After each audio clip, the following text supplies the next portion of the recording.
श्रीपादराजं शरणं प्रपद्ये. श्रीपादराजं शरणं प्रपद्ये. अध्याय 38. बगळामुखी देवीच्या आराधनेचं विवरण.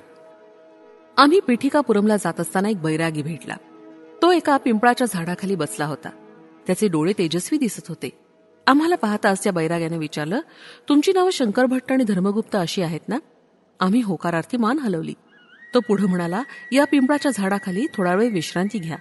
तुमच्याकडे श्रीपाद प्रभूंसाठी चर्मपादुका आहेत ना, त्या मला द्या आणि माझ्याकडील कालनागमणी स्वीकारा. आम्ही त्याच्या विनंतीस मान्यता दिली आणि चर्मपादुका देऊन तो दिव्य मणी ठेवून घेतला. मी त्या बैराग्यास म्हणालो, अहो महाराज, मी श्रीपाद प्रभूंच्या दिव्य चरित्र लेखनाचा संकल्प केला आहे.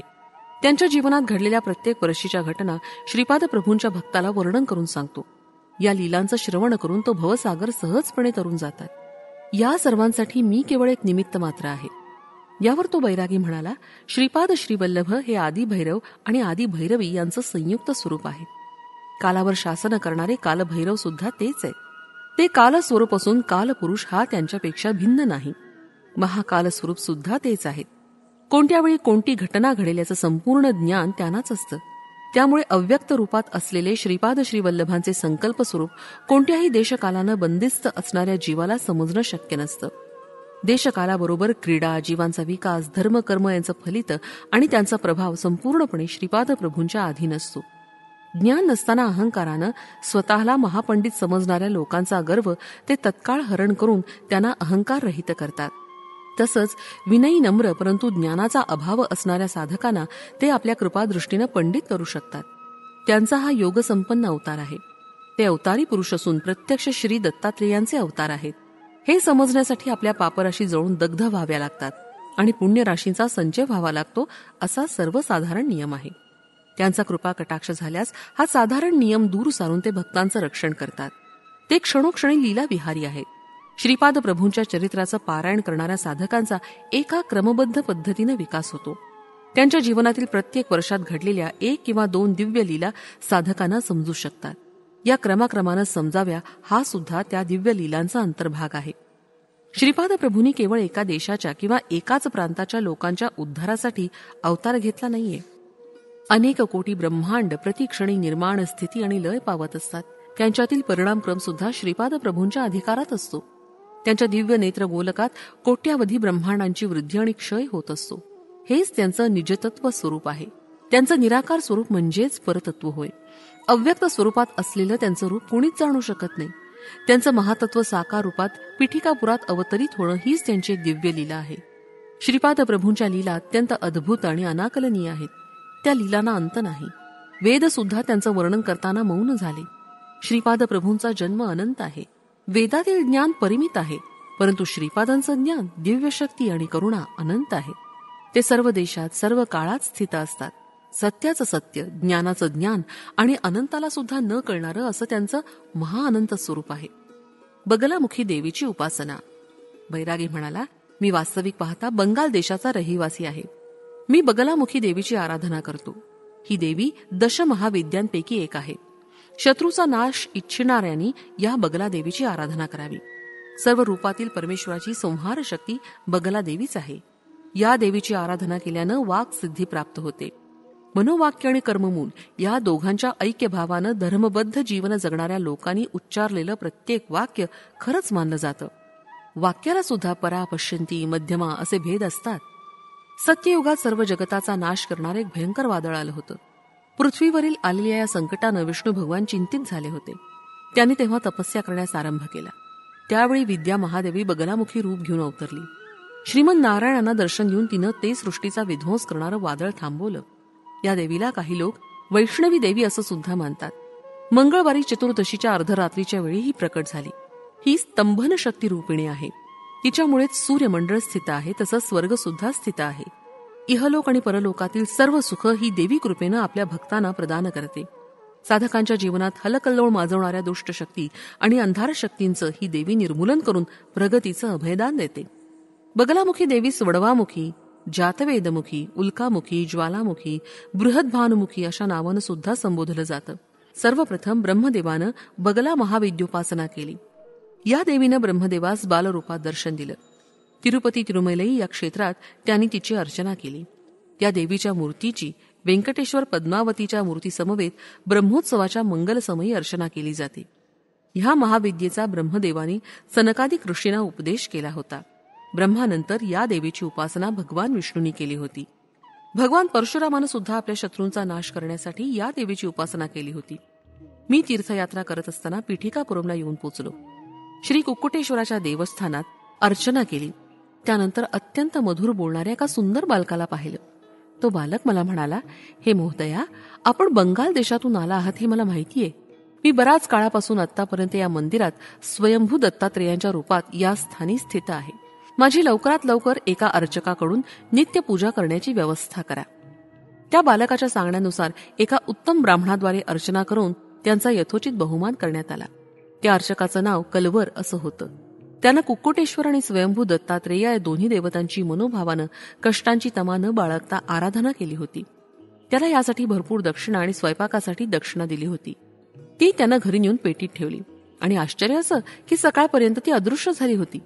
स्वयंपाकातील सारे पदार्थ अदृश्य झाले होते, परंतु तेथील ब्राह्मणांची पोटं रोजच्यापेक्षा दुप्पट तिपटीनं भरली असल्याचा अनुभव त्यांना येत होता. त्यामुळे ते सुस्त होऊन आळसावले होते. सुस्ती येणं, धनदक्षिणा स्वयंपाक अदृश्य होणं हा सर्वसामान्यांना अनाकलनीय विषय होता. कलवर एक निष्ठावंत, नियमनिष्ठ, वेदशास्त्र जाणणारा आणि त्याचा प्रचार करणारा अर्चक होता. परंतु यक्षिणींच्या प्रभावामुळे तो अत्यंत क्षीण झाला होता. त्यामुळे त्याची स्थिती लाजिरवाणी झाली होती. परंतु ब्राह्मण याबद्दल चर्चा न करता मौन राहत. एकदा एक बैरागी साधू कुक्कुटेश्वराच्या मंदिरात मूर्छित पडला, परंतु त्याची काहीच हालचाल होत नसल्याचं पाहून लोकांनी तो मृत झाला असल्याचं अनुमान केलं. थोड्याच वेळात त्याला श्रीपाद प्रभूंचे आजोबा श्री बापनार्युलू यांच्याकडे नेलं. त्यांनी त्या साधूची परीक्षा करून सांगितलं की तो मृत झाला नाही अथवा मूर्छित पडलेला नाही, तो समाधी अवस्थेत आहे. परंतु लोकांनी बापनार्युलूंचं म्हणणं ऐकलं नाही आणि ते त्या बैराग्यास दहन करण्यास घेऊन गेले. आश्चर्य असं की श्रीपाद प्रभूंच्या कृपाप्रसादानं त्याला अग्नी जाळू शकला नाही. तो समाधीतून जागा झाला आणि चितेवरून खाली उतरून आला. 8 दिवसात तो साधू पूर्वीसारखा स्वस्थ झाला. त्यानंतर त्याला गावातील ब्राह्मण समाजानं भिक्षा देण्याचं नाकारलं.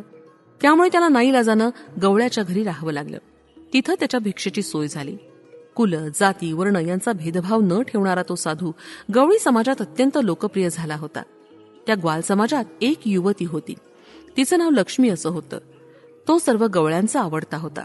त्या समाजात त्या श्रेष्ठत्व प्राप्त झालं होतं.